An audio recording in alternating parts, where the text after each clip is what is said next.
Bonjour à tous et bienvenue sur boursicoté.com pour l'analyse technique de ces principales matières premières. Et nous commençons donc avec l'or qui semble continuer ici sur le mouvement baissier suite au test ici de cette zone de résistance des 1295 $ l'once qui coïncidait ici au précédent test que nous avions eu au mois d'avril. Donc les cours continuent à descendre après une réaction ici sur les 1262 $ l'once. Et bien les cours ont cassé cette zone pour atteindre le support inférieur, à savoir les 1245,90.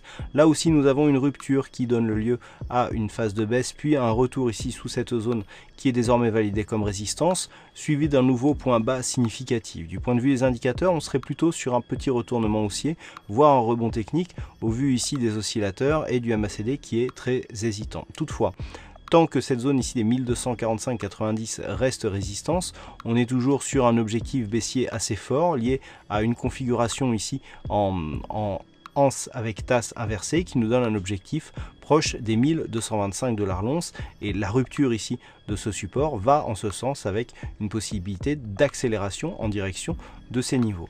Au-delà de ce niveau et donc de cette configuration chartiste, c'est naturellement le support des 1218,50 $ l'once qui est visé suite à la rupture ici des 1245,90, et ce n'est qu'en cas de cassure haussière significative de ce niveau qu'il y aurait invalidation de ce scénario baissier.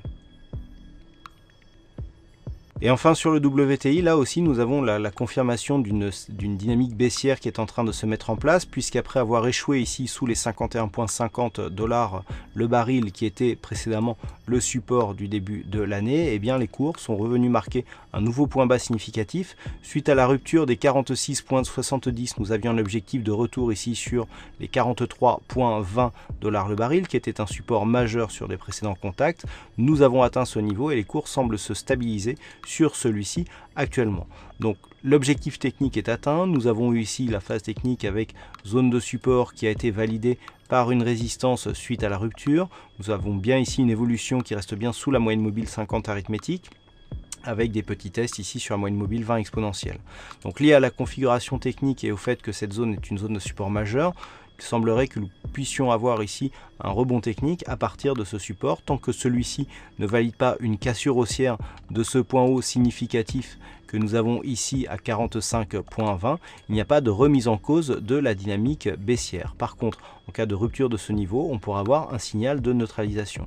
Suite à ce premier contact, si les cours viennent ici casser ce niveau des 43,20 qui est, je le rappelle, un support majeur, nous avons un objectif court moyen terme qui se situe à 35,20 $ le baril.